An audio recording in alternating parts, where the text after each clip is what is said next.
So good afternoon, Ruby Sachdeva ma'am, Sapna ma'am, Surekha Verma ma'am, Vinod Joseph sir from St. Thomas, Faridabad. And now we are being joined by Anirudh Sachdeva sir from Nimrana School, Rija Ninan ma'am, and we also have Rajesh Panupriya ma'am, Nikita Tomar ma'am with us. A very, very warm welcome. And we are also joined by our facilitators for today, Sandeep Bidani sir and Vipin Tuteja sir. It's a moment of pride and delight for us to have you all together on the same one platform. We also are now joined by Pragati Rao ma'am. Good afternoon, ma'am, and welcome. There is a window with Principal SPS. I'm not able to figure out. If you could rename yourself, I'll be able to.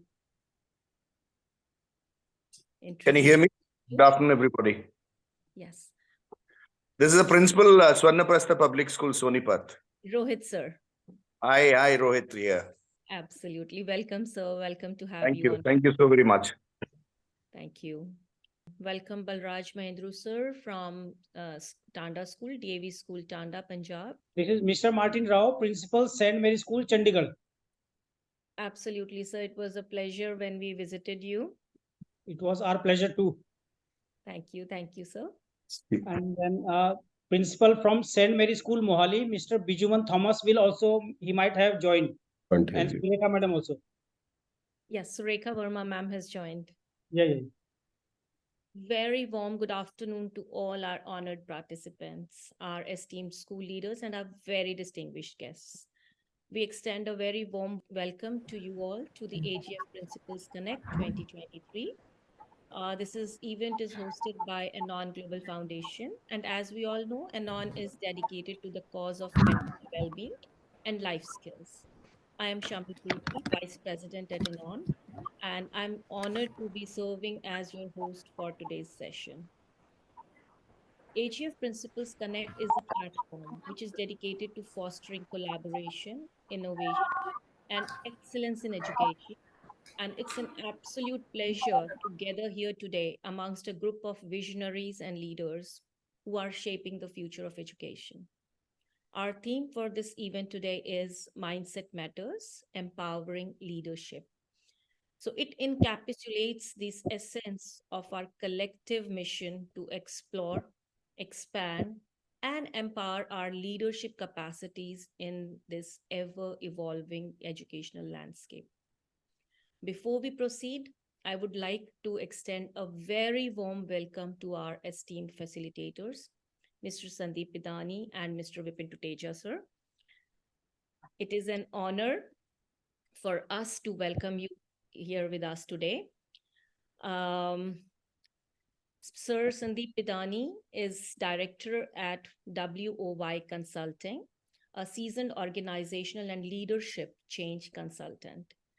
He is former change management leader at KPMG India and Middle East, bringing over 8 years of experience in driving transformational projects. With a robust background as a CHRO in multinational companies like American Express, KPMG and IBM for over 20 years, Mr. Bidani led significant mergers and culture integrations. A mentor for the Telangana AI mission powered by NASSCOM, and the co-founder of Sarthi, a tech-led disability inclusion platform. He holds exclusive leadership certification in strategic leadership from Cornell University and extensive coaching experience with top business leaders. Welcome, sir.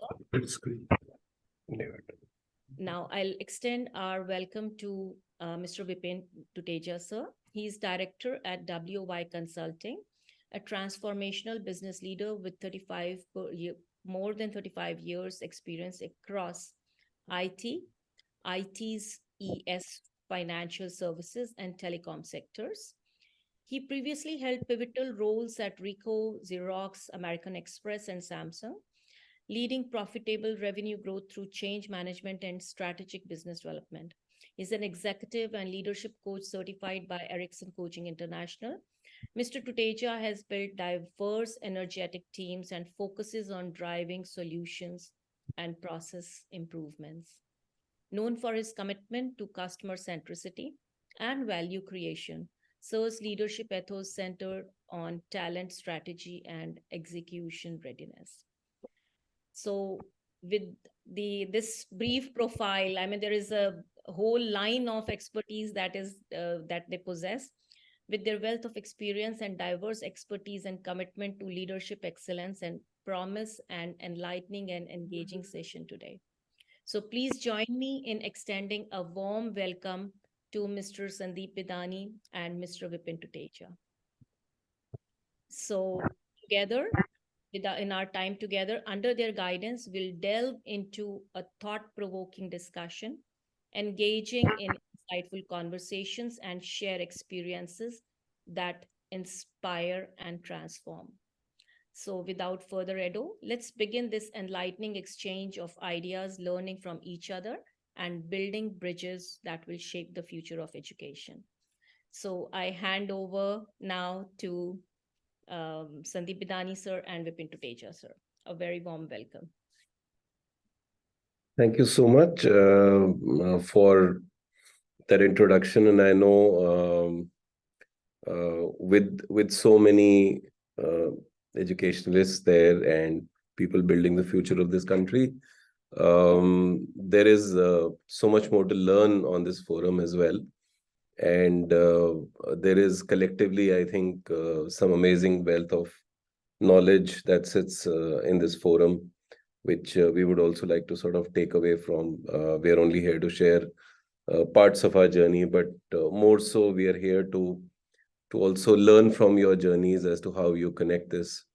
In a manner, we speak of leadership and we speak of coaching, but as you sort of reflect back, people building that leadership and some of the first set of coaches for students as they emerge into the corporate environment are in this room, in this virtual room with all of us.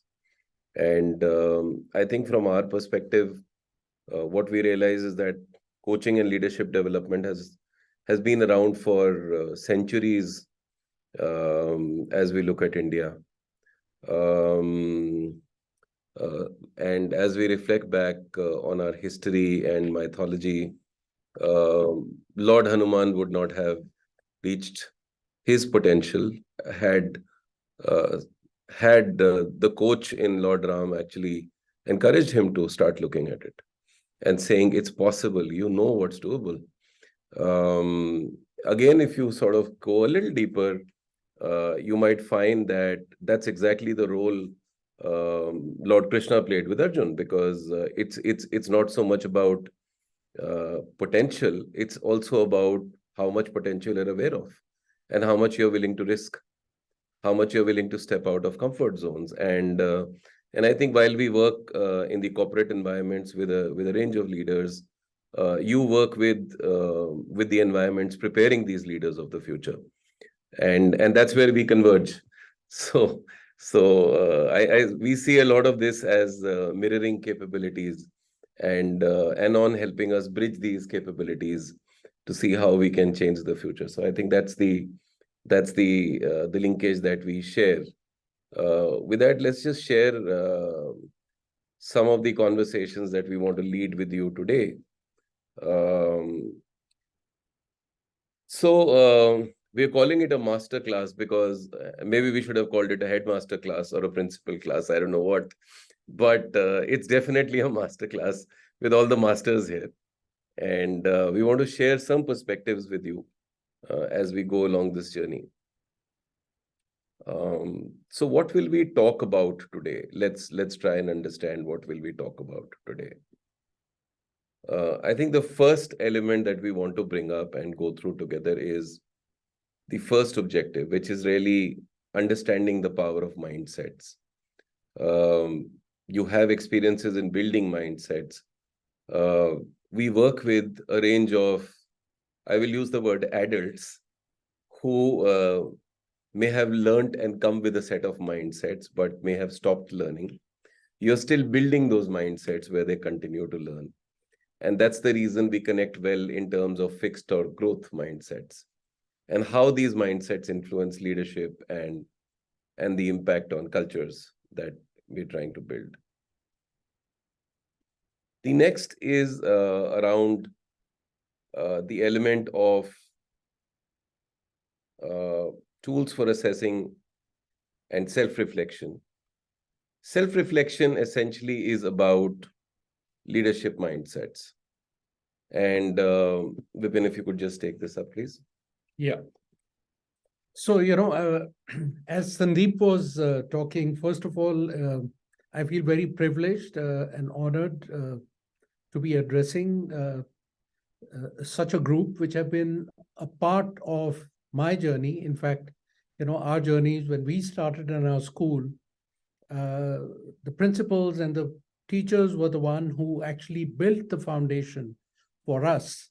And today it's, thanks to that foundation, which was laid at that time and built at that time, we've been able to go through our life journey and we've reached the position where we are.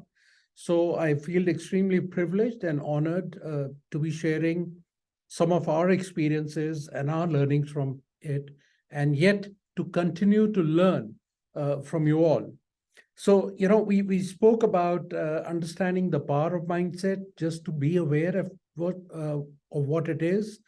The second part of that is, okay, once we become aware, then we see how do we reflect on it, and how do we assess as to where we are with respect to that mindset? What is our personal mindset, and how can we identify some of those areas which we need to work upon, strengthen, and enhance as we move forward? The third objective is then to look at, okay, how can we do it? What would be the strategies to cultivate the growth mindset? Yes, we talk of growth mindset, we become aware of it, we understand where we are. Now, how to cultivate that?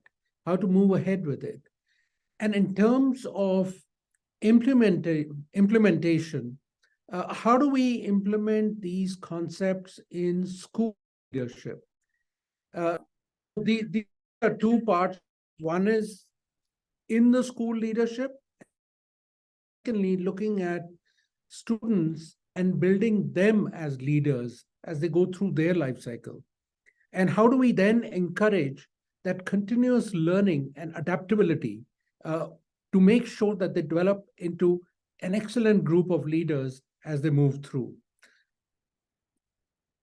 The fourth part of it is, how do we empower the leadership? How do we empower the staff? And how do we empower the students? How do we build that community which enhances the community learning?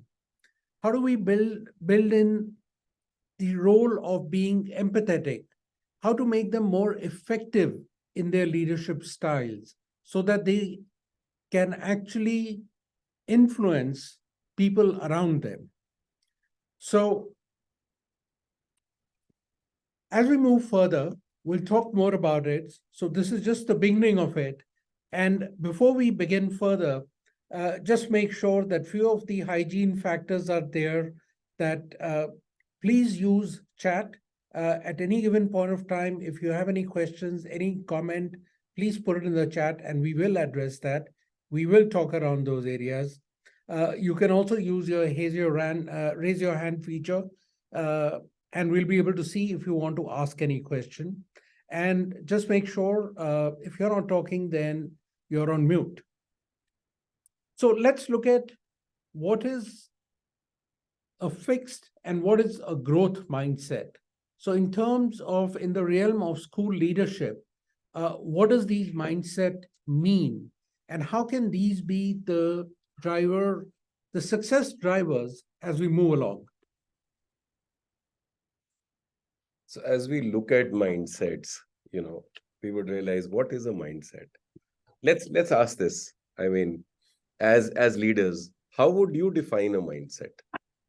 Anyone, feel free to please contribute, add. What is a mindset? I guess, good evening. Mindset is probably, it depends on situations. Different situations will have different mindsets. Right. So it differs. It is not static. It is dynamic in nature. That's how I, decode mindset. Okay. Positive, negative, that's a different aspect. Right. I'm not going into that, but the Right. very first step is it is dynamic in nature, and it depends on situations, because each moment is a different situation in our lives. Absolutely. Yeah. Thanks for that. Yeah, very relevant. Absolutely. We tend to choose mindsets and we tend to respond to situations built on how we have created our mindset. So obviously Yes. that. Yeah. Anybody else would want to Yeah, add? Yeah, ma'am, please. yeah, I would say my vision is also my mindset, and the zeal and the enthusiasm and the passion with which I pursue my vision is also my mindset. I could probably How I look at things is yes, my mindset. That tends to start defining my mindset. yes, It may actually also tend to either start limiting my mindset or tending to grow my mindset. It actually does both. True that. And what's the energy that I put behind it essentially then comes from that vision, because am I limiting myself, or am I thinking this is the walk, this is the path that I want to path. So mindsets from a school leadership perspective or leadership at workplaces is a key driver of success, and we realize. And again, yeah, please, is there another perspective on the mindsets? Good evening, sir. Yeah, Can ma'am. it also be an attitude towards a given situation? Absolutely. Which, the mindset would keeps changing as per the scenario, like, we had the first speaker. Yeah, absolutely. It's given by scenario. Now, the human being, the evolved animal that we all are, is essentially wired for either fight or flee. That's how we were made. We are evolved, so we have adapted ourselves to situations, but the primary focus in any situation is always fight or flee. And that's where the mindset starts. How we fight is either we fight it out, or we walk away from situations quietly. We ignore them, avoid them. They are essentially parts of fleeing. And rightly so, as we move along, the fixed mindsets, as we've seen evolving over a period, is that abilities are static. I can only do this much. And we hear a lot of people say, I've done my best.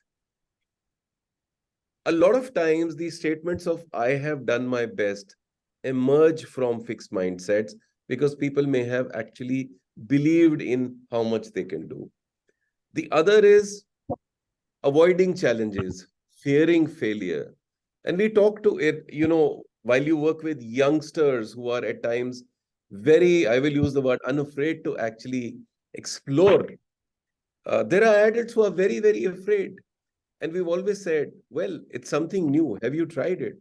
Have you asked? And most people actually say, well, what if I hear a no? What if somebody says no? And we always turn around and say, wow, that's amazing. You got a 50% probability of getting a yes. And that's the shift between a fixed mindset and a growth mindset in terms of the lens that you are using. So are you feeling threatened by others' success, which is another challenge? A lot of these insecurities at times start in school and they continue to workplaces. And we see people, and that's what starts limiting a lot of leaders as they grow. In practice, this can also start becoming a limitation towards avoiding innovation, or even workplaces, even avoiding innovation in education. What's the new that you can create? Now, we all are in a manner driven or governed by course curriculums, timelines, reporting structures to the boards that govern education systems. In a manner, if you reflect on that, it's the same at workplaces. You're driven by code of conducts, ethics, policies, workplace norms, values, very similar. And yet, Workplaces are constantly looking for entrepreneurs, intrapreneurs. How can you be innovative with the resources that you have? It's not so much about the what you're deploying. It is shifting more and more towards how we are deploying what we are deploying. And that's where the growth mindsets and fixed mindsets tend to come in. So those are the realities that we are experiencing, emerging from schools into workplaces. And we see that bridge almost every day. But with that, what is a growth mindset? And what is growth? Growth can mean different things to all of us, right? What do you believe growth is? You converse with such a lot of youngsters. What is growth meaning to them nowadays? Let's hear from you. What does growth mean to people? So if I can, yeah, please. Go ahead, ma'am. Ma'am, please. For the present generation, generally, growth means growth in materialistic acquisitions. That's what growth means for them. So they want success, they want fame, and they want a lot of money. And that is how they kind of evaluate success in a person. So for them, anybody who's, achieved any kind of, any kind of victory in maybe even helping out other people or doing some social outreach programs and all is not really growth. For them, that is something that you can do over and above what you earn, only as a goodwill gesture, but that's not growth. Whereas I think people development, organizational development, self development, everything comes under the ambit of growth.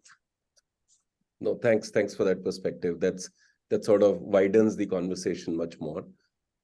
I think we had a couple of more inputs coming in. Yes, sir. It's again a broad question. We can delve deep into to get good answers. Again, different sets of children are there in society, in school. Yeah. It is connotative. It has connotative meanings, but let's take it in 3 boys and 3 girls, maybe. 2 of them, for them, the success, what madam says, bingo, I go with her. For some of them, it is what madam said. For some of them, it is happiness index is growth, how they can be happy in today's world. Many challenges they come across. It's not that the E-generation children do not have hearts and they don't have emotions. They do have. You have different sets of children in your class. Yeah. Many eye for happiness in school, at home. Many do not share their things. So the little milestones they achieve, probably that is their growth. Yeah. Maybe you can measure in units, but it's again, we haven't had, the option of creating the happiness index, radar or kind of an instrument. But majority of the children, I feel these days, it's maybe 40-60 or 70-30. The small little milestones they achieve for their own happiness is growth. In this rat race of marks and skills, if you have in your schools clubs, or for example, they go for CBSE nationals or state or SGFI, those things are milestones to shape their personality. But overall, they all look forward to be happy, a happy school, happiness. Absolutely. And I think a couple of inputs here from Nandita ma'am are moving with times and adapting to the new challenges is growth for the new generation.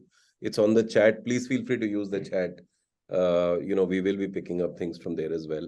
But great perspective. And again, the generations are defining growth very differently. We tend to look at millennials in a very different manner. But the reality is there was a study that while that slide's not here, there was a study done in certain parts of Europe, and they wanted to see what words do millennials use more at workplaces. And interestingly, elements of loyalty, values. So there are about 5 or 6 keywords that millennials were using much more. They actually spoke of loyalty. They spoke of values. They spoke of environment. And there are 5, 6 keywords that emerged in conversations that they were listening to. So very, very interesting, because what gets said and what gets reflected at times is different. So this is the growth mindset. as you're talking about, abilities can be developed. We can be all of it. Key traits: are we handling challenges well? Are setbacks normal? Are we learning from it? Interestingly, even in workplaces, we find these realities that companies at times do not learn from feedback. At times, they do not learn from failure because only success gets recognized. But how do you bottle learnings from failure? It does not get recognized. And these are realities that start limiting organizations. So in practice, we say that encouraging innovative thinking, continuous learning, and resilience are becoming some of the most critical skills that employers are looking for as the younger generation comes to the workplace. Are they innovative? Are they open to learning all the time? And are they resilient enough? Those are three things that are really, really emerging. Vipin? Yeah, I'll do that. Yeah, so as Sandeep was talking, and then we move towards, how do we cultivate this growth mindset? What could we do about it? As we move along in our day-to-day life, are we recognizing what we are doing? Are we recognizing how we are making others feel? Are we recognizing whether they are responding to us positively or not? Are we influencing them? So, which is where we talk about, are we embracing and learning from mistakes? So mistakes are not really what we call them as mistakes, but more of learnings for ourselves as to how we are moving forward. When we see anybody making an effort, when we see anybody doing something good, are we encouraging them? Are we rewarding them? It doesn't really matter what the progress or how big or small the progress is. As long as the person is doing better than what he or she was doing yesterday, we define that as progress. We define that the person has moved forward, because every person in their background and in their own self are, in a way, they are. And what is really important to see is that have they moved a notch better than where they were yesterday? That's an important thing, and they should be recognized for that. Are the others actually able to come back and talk to us? I just got a comment which says, yes, a school should be a school of ideas, should be progressive and allow kids to open up, space to be given. Absolutely. School should be open to whatever the recommendations or feedback is coming. And secondly, also, are we as individuals open towards feedback to ourselves? And what is the learning which we are deriving from there? And are we having a continuous development plan for ourselves? So the takeaway from this is basically a growth mindset is when we become aware of us and how we are influencing others to build a much more adaptive and innovative education environment. So, and when we are talking of environment, it first starts from us. Because remember, anybody at young age, if they start experiencing us taking certain steps, they learn much more from it rather than us telling them what to do.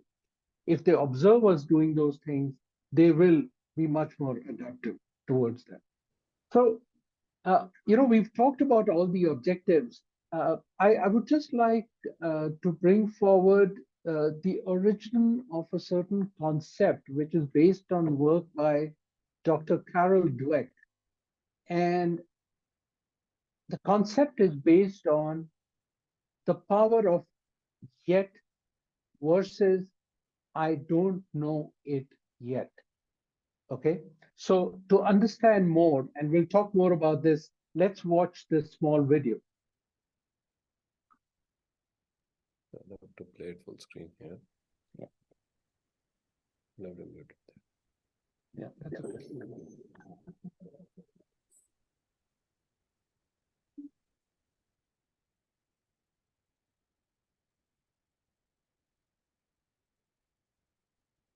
The power of yet. I heard about a high school in Chicago where students had to pass a certain number of courses to graduate. And if they didn't pass a course, they got the grade not yet. And I thought that was fantastic because if you get a failing grade, you think, I'm nothing, I'm nowhere.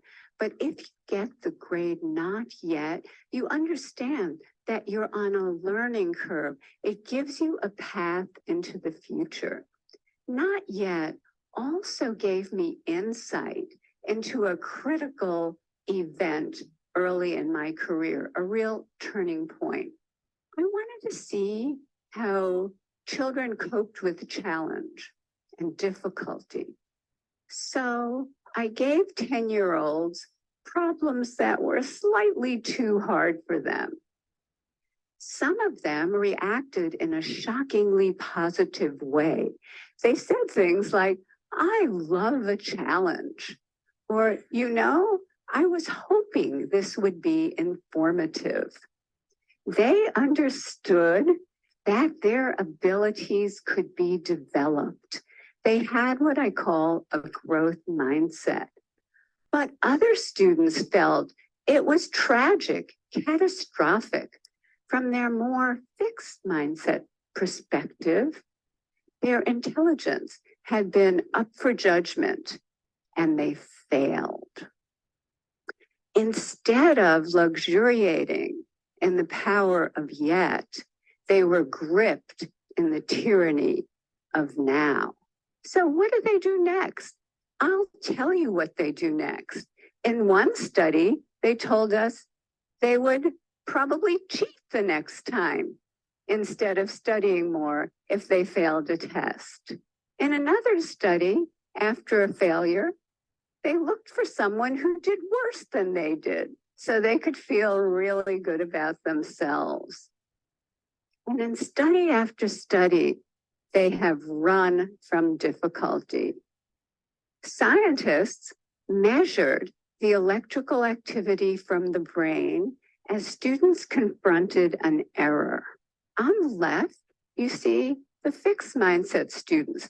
There's hardly any activity. They run from the error. They don't engage with it. But on the right, you have the students with the growth mindset, the idea that abilities can be developed. They engage deeply. Their brain is on fire with yet. They engage deeply. They process the error. They learn from it and they correct it.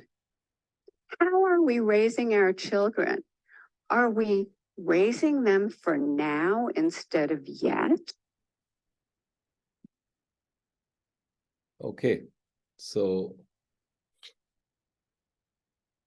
that's an interesting perspective that we wanted to bring up.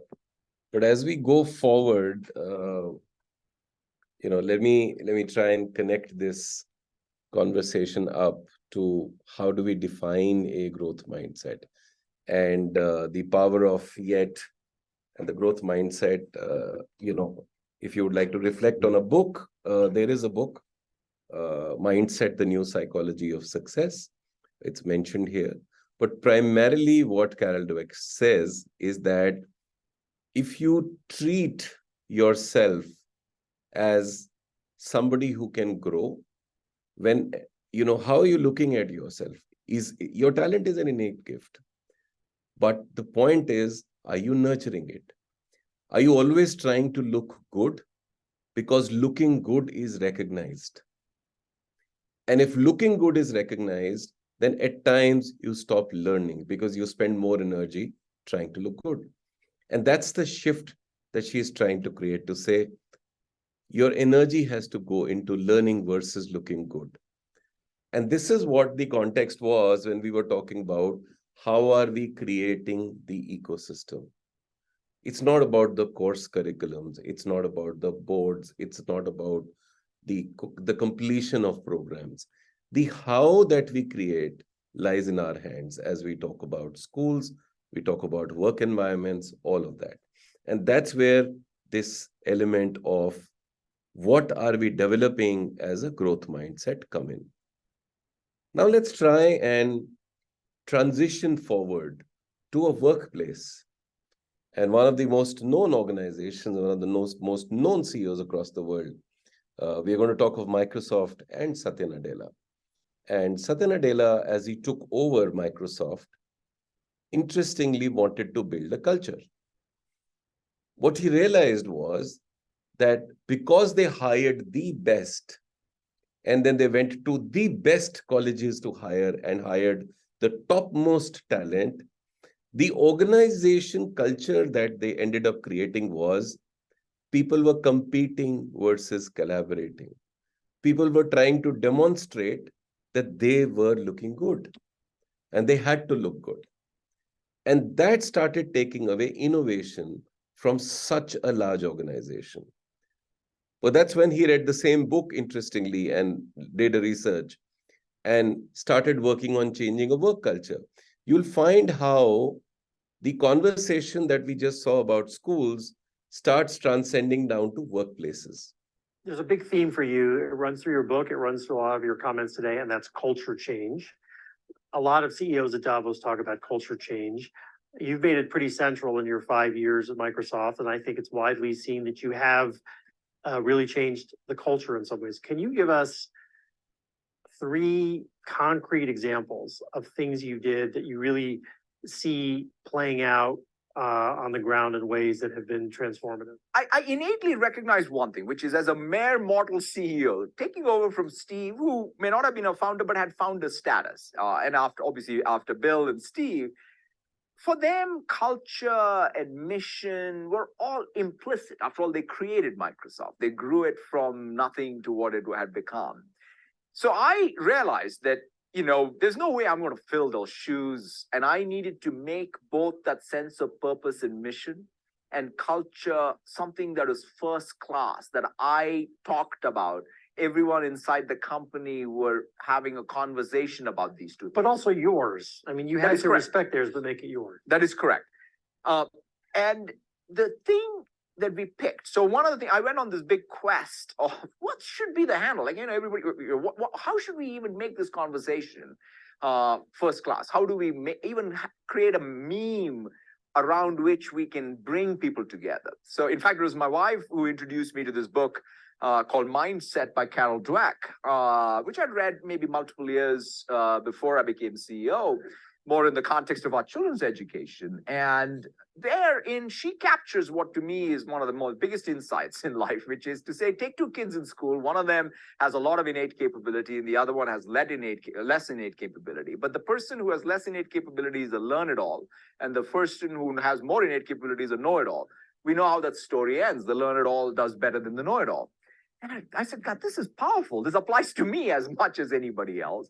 And so I said, I got to become a learn-it-all. And I said, then, well, it applies to us as a company.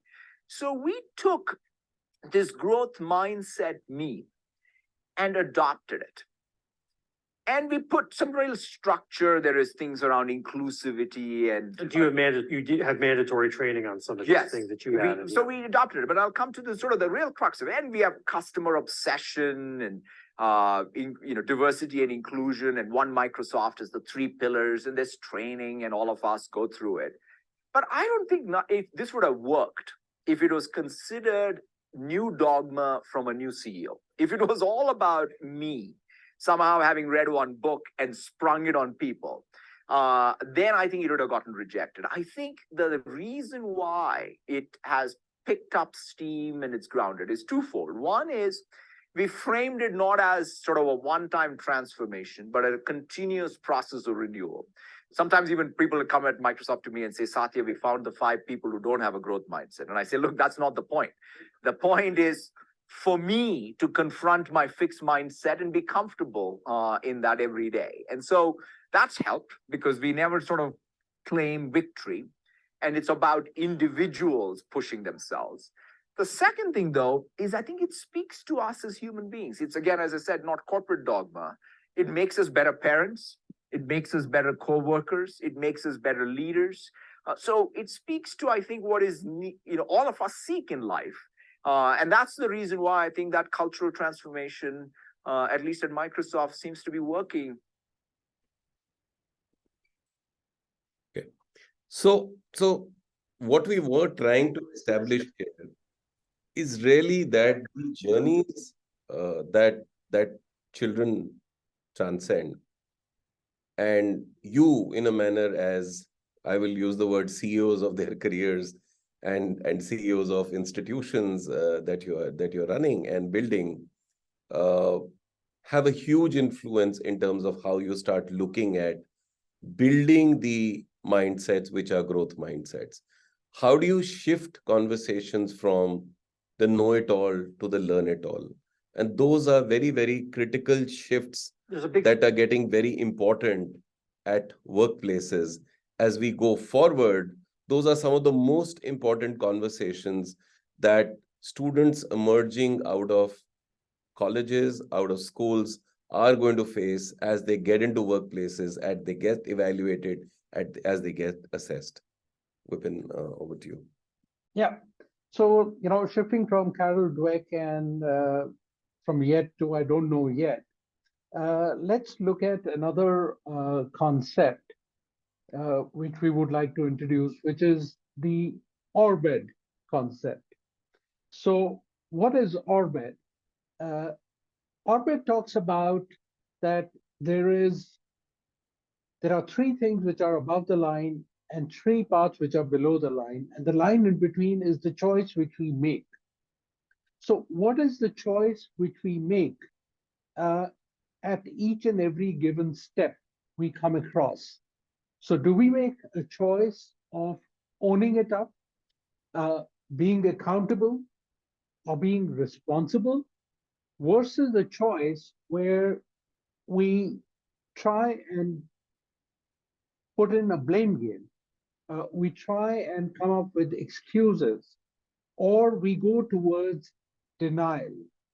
So basically what it talks about is, are we taking the ownership in terms of the choice of word also? Is it that we are talking about I, us, we, ours, versus you, them, or they? You did this, they did this, they were not able to provide that. So are we taking the power? Are we taking the freedom? Are we being proactive? Or are we being in denial? Are we being complicit? Are we being reactive? And are we showing inaction? Are we demonstrating inaction in it? If we go into the same thing, so it's a choice between the victor or the victim. Sorry. So again, I'm rushing through some of the things, keeping the time in mind. It's also when we are looking at our own behavior and how we are we in the mode of judgment, or are we saying that, yes, we want to be a part of it? So what is it that we are doing? If you are being judged, automatically you act small and you contribute less. But if you feel joined, you can be big and you can contribute more.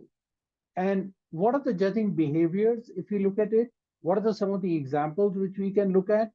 And this we would experience in our own day-to-day life.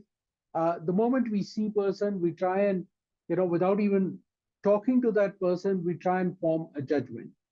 We sort of form impressions about them. We start sizing them up. We start evaluating. It's immediately a competitive nature starts coming in. So it doesn't become collaborative. We start thinking of winning and losing. We start looking at faults of what is not happening well. We have a very short-term thinking. We become very close towards the ideas. Whereas if we want to be in the joining behavior, we would be on a win-win situation. We'll be accepting. We'll be more empathetic. We will be curious about it. And in our language itself, we'll be using we and not really I. We'll be open in our thinking. And we'll also, give the benefit of doubt and start extending trust, which means we'll start creating that safe trust zone for others to be in. So these are some of the surveys which came up from Deloitte and which actually, so which actually talks about, the Gen Zs today, what are they looking at while making their career decisions? They're also looking at what their values are, and they want to be empowered to drive that change. And all these things, we believe, starting to build right from the time when they get into the schools, and all of us are responsible to actually enable them with the values which they would bring forth as they move into their corporate life. There's another survey which is talking about what is happening to the Gen Zs and the millennials today. There is a persistent stress and a burnout which is happening, and that's become very common today in the workplace. So the way to take it forward is, how are we making them ready for this? We know this is how the corporate life is going to be. How are we preparing themselves? How are we strengthening them? How are we influencing them? How are we making them ready to go through that life journey which they are going to come through? Okay, so again, Gen Zs, millennials, and all of that, and Vipin specifically spoke about how we are looking at some of the elements of, and these are recent reports, 2023 reports from Deloitte, looking at how millennials and Gen Zs are looking at workplaces of the future, and how is health getting impacted. Interestingly, on the value system, they're also very heavily talking about diversity, inclusion. If you look at it, diversity, equity, inclusion, personal development. So these are all elements that are coming into play in workplaces. And some of the questions that can really start helping you as you look at your ecosystem, because you're the CEOs of your ecosystem. How are you responding to challenges? When you have challenges, when students have challenges, how are they reacting? Are these situations insurmountable problems, or are these opportunities to grow and learn? What did we learn from it as an institution, as students? How are they learning? What are our attitudes towards change? And that's a very, very important element. Changes will happen. They could be around policies, technologies, teaching methods. The journey that a lot of teachers actually took during COVID in terms of getting tech savvy was really a journey for a lot of educationalists. That whole shift of teaching innovation right there. I mean, having phones stuck in, holders where somebody, students could see their notebook as they wrote on it because they were still adapting to change. Those are all big shifts that have happened. But are we open to experiment with new ideas?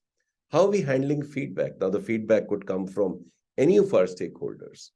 How are we responding to it very, very rapidly as you build the education systems and scale them? In this journey, how are you empowering others? Is there a school environment where teachers and students can take initiatives and are able to express their ideas well? So what's happening out there? And in this journey, how is resilience and adversity being handled? The question again is, what situations, how are we encouraging people to scale up? And how are the teams functioning? Do they function only when you're there? Are they able to function even without you? Are you the bottleneck? Are you the empowerer? Are you willing to take risks when they take chances? Once you've set the ground rules, are they able to move forward, or do they wait for you? And a lot of these are very, very critical questions in terms of building the ecosystems that you are building. So finally, it comes down to empowering students and staff. So what are the training programs that are going through for these students, for these staff? What skill sets are they getting equipped in? Do they have mentorship opportunities? I mean, you're a community. ANON has this community. You all are a collective community. How can this community lift each other up? And that's a question to all of you, because collectively, I'm sure there are lots of best practices that one brings and the other brings. How do you leverage each other to grow each other? That's the whole element of community. The third is, of course, you're attending workshops. How do we bring more diversity, equity, and inclusion conversations to staff, to teams through professional development? Because the moment they walk into workplaces, it is expected that those value systems are there, and they are imparting that to students. The other is open communication. How are we listening? And it all boils down to not having just structured platforms, but how much are we listening and how are we listening? Is it constructive? Is it moving forward? In a lot of corporate parlance, it's called feed forward. It's actually not called feedback anymore. There's no point reflecting on what's happened. What's happened has happened. How are we going to move forward? What's your plan going forward? What did you learn from it? How are you building forward? So feed forward actually starts becoming a terminology. And finally, about cultivating growth mindset in students. What are the conversations that we are having at a student level? How are we conversing? Is there effort that's recognized? Is there a strategy around growth?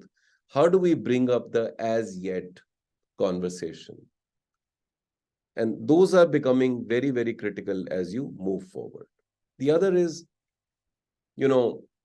Sir spoke about building clubs and communities, and we heard that from some of the principals here.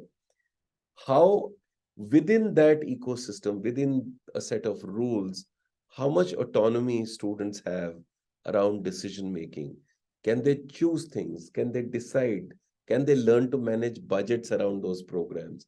Can they learn to co-create?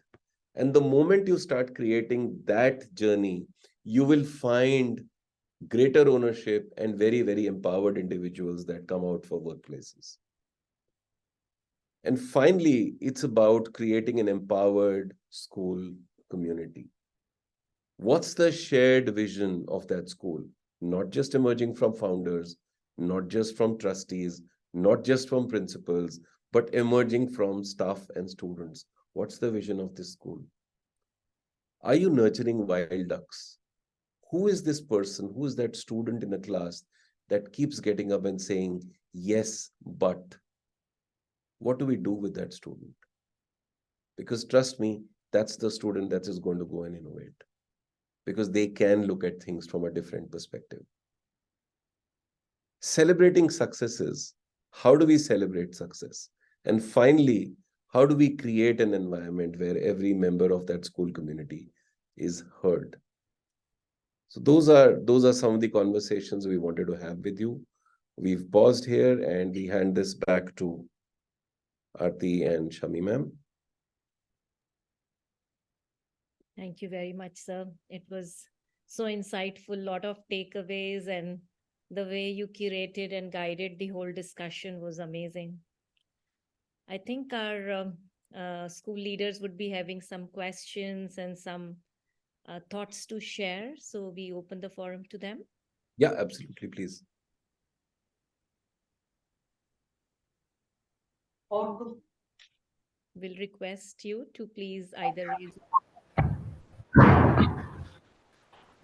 Good afternoon to everyone. There's a very nice situation which I would say I have been seeing as a principal of the school. Children, there are two types of children. One who doesn't want to take on to the challenges, and as you say, they have that fear and flight mode, and they run away. But then there are few, I feel, who are ready for challenges, and what we need to make them understand is to empower them and get that mindset that it's okay to fail, and yet you have to keep on going ahead in life. But I feel one set of students, they have set up their own standards. They want to achieve a certain goal. Yep. They have their own standards, and if they don't achieve that goal, they get into a state of depression, and they have their own failures setting into it, and then the entire mental challenge comes on into the scenario. I feel we need to deal with this also. Tell the children that you set up goals. It's okay to fail. And if you don't get that, please don't get into that state of depression or something, which is, I find, is happening with the top notchers. Mostly students who are, above average, or they've set up a goal. I want to go get into IIT. I want to get into NEET, or I want to do something. And then they don't do it. They get into this mental depression. So I think this needs to be tackled also, along with what you are talking of. You need to have a vision and learning and all that. I think this is one of the important challenges which we face as a principal. What is your take on this, sir? Great point, ma'am. So I think the conversations around failure and are we there yet are important ones, because as you go along, how do we change that narrative? How do we change that journey? The other is, because a couple of the stories that we were sharing, including the comment that was there from Satya Nadella, which was that you will always find two types of students: the know it all and the learn it all. This challenge that you're stating possibly is more from the know it all, because they want to achieve something and they believe they know it. How do we True. bring the conversations? No, they are in the learn it all stage, is what you're saying? Yeah. The thing is, I have a certain, say 10% students who know they want to achieve this, and if they're not, they're getting into a state of depression, and they say, that why are we not able to achieve it? What is it that is uh, less in us? So we end up counseling them, and this usually happens at the end of the, exam time, during the exam time. I feel we have to tell them what is success actually, and not get into this marks and all that, so that they know what is the line, where is the line to draw. So you're very right about it, ma'am. In fact, if you recall, I'd mentioned one thing, that part of the growth mindset is also trying to see where you are today and how you're moving forward, rather than comparing yourself to somebody else. So what really happens is, the moment they get into comparison, True. then they start looking at themselves at a little less place as compared to them. And we need to bring them out of that shell, saying that you're competing with yourself and not with anybody else outside. And as long as you're competing with yourself and you're improving, that is success for you. So the definition of success also has to be clarified to the student. And that becomes one of the learning points to be shared along with everyone. It not only happens with students, it's happening too much in corporate life too. People are struggling. There is so much of competition that it leads to a lot of stress. So I agree with you. Sir, you raised your hand. Thank you, sir. It was an excellent. Sorry, I got a call. I thank you for this wonderful session, sir. However, I would like to put it in this way, that if we have the right culture being evolved in the school, I think all the things will be taken care of. Children need motivation, no doubt, appreciation most of the time. And you create situations whereby they participate. It's an all-inclusive school where you cannot leave a single child somewhere. You need to carry forward with, you need to walk with, most of the children, I guess all of them.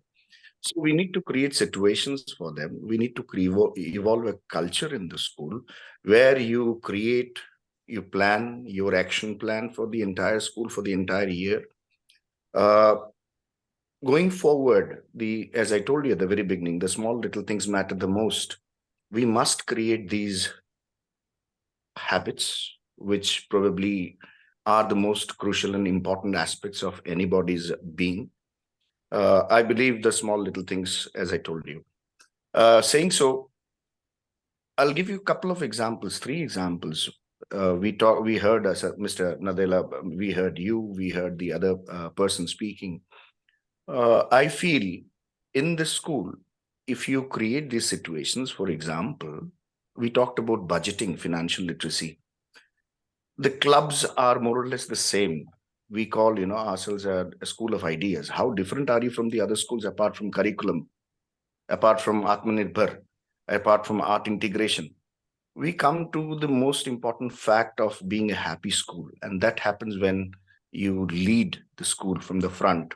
You give options to the children, you listen to them, and you are with them. A single opinion cannot be robbed. If you rob anyone's opinion, anybody's opinion, you rob the entire nation. There was a group of children who came to me and they said, "Sir, the fate is going to come. Can we do the budgeting and can we plan it for the fate, which is 1.5 months ahead?" It is a very, very welcoming thing for the principal and the entire body of the staff. The children involved here from class, 8, 9, 10, and some of them from 11. So they are working on it. So this space we created for them. Second couple of children came when we floated the message for AFS to go to Hungary for a couple of months. The girls came forward and they said, "Sir, we would like to go. We would like to plan. We would like to visit the other school. We would like to stay away because this is a very, very innovative approach." So school should not be worried about maths, physics, chemistry. They should be more worried about the child. Apart from maths, physics, chemistry, there are many other things to be looked after. So I strongly believe a school, a good school is always about good teachers and good ideas. We must empower the teachers. We must be with them. And we must propel good ideas in the school to achieve. It's a long process, achievement. We don't know. But then if it's a happy school, if it's a happening school, and you take care of the habits and you evolve the right culture, you will have a wonderful school. And yes, the future is ready. Thank you. Thank you so much, sir. You're absolutely right. The one request which I would want everyone to think about is when you say the right cultures to be there, who's responsible for building that culture? Who owns it is an important thing which we all need to think about. Nikita, ma'am, you have a hand raised, please. So I quite agree with what Sir said about providing opportunities for financial literacy, budgeting. We do it as well. When farewells are planned, it's the lower grade. Say grade 11 is planning for grade 12. You give them the freedom to decide what is the budget they want, how much is available to them. Talk to the vendors, decide the menu. You negotiate with people, bring the cost down. So all those opportunities, I think all the good schools do provide in one way or the other to the children.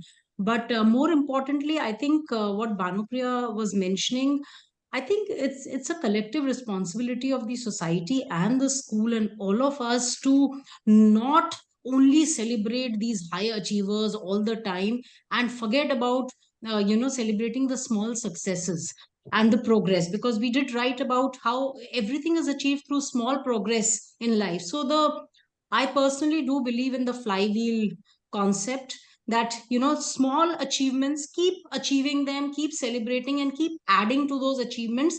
And every child, whether it is about academic achievement or it is about just having done a good deed or having been good to their peers or having handled a certain shouldered a responsibility well, should also be celebrated. Because when you are trying to reiterate good behavior, it's not just about what we invariably do, I think very unconsciously, is always celebrate achievements in terms of marks and people who do well, who clear competitive exams. The schools always flaunt results where they talk about their toppers, they talk about how many cleared IIT.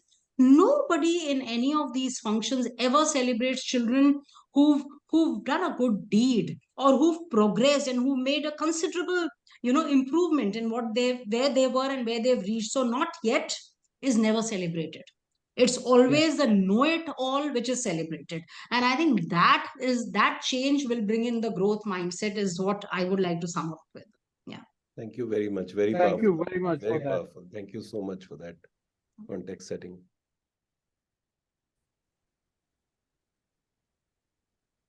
Anyone else would like to express their views, their thoughts, or have a question further?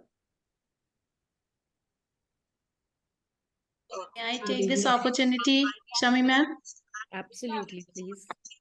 Yeah, I would just like to thank you and ANON Global Foundation and both the sirs and everything, because throughout the discussion, I've been keenly, listening to all those points, and I think when we reflect on our own behavior also. So all this while I've been judging, where do I lie? So I take this as a great learning for myself as well, so that we can also plan well to build up a better culture. Yes, of course, I'm sure all the school leaders that are here, we are or more or less, doing the same things, and we all understand each other's language well. But then, continuously upgrading ourselves also in terms of these leadership skills. I think that is another, this learning is an add-on to that. Thank you so much for this, because definitely we do learn something or the other from every session that we attend, and this too has been an enriching one for us. Thank you so much. Thanks, Vanna ma'am. Thank you for that. Thank you so much.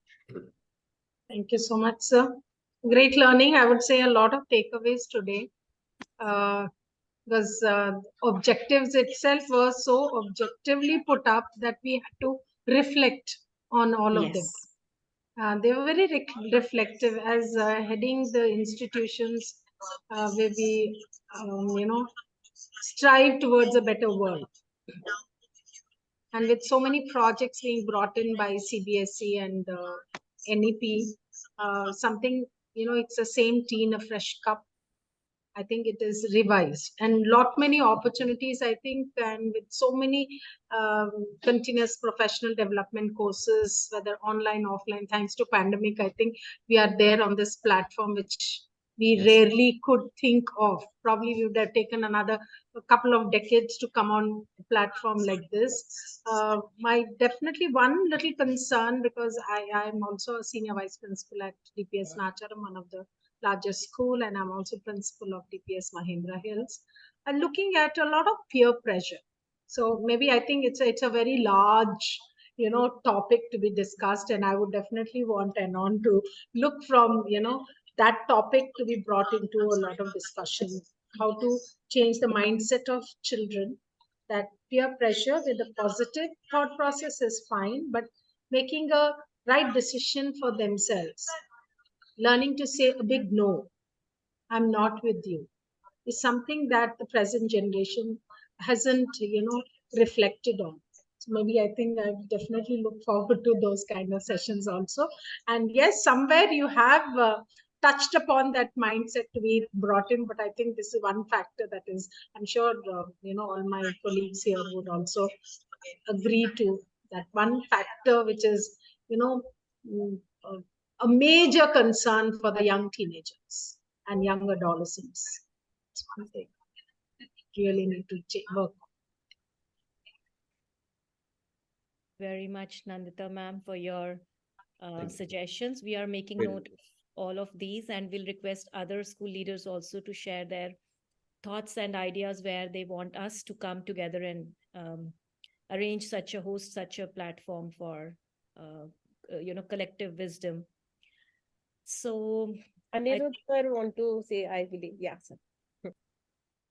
So first of all, thank you to ANON and both the sirs for sharing, basically for reminding everything which in a way we all know that in our back of mind that, things should be like that, the leaders should be like that, the school environment, the school ecosystem, the teenagers, the school activities, the school achievements, everything is there. But, practically it's a fact also that, we keep on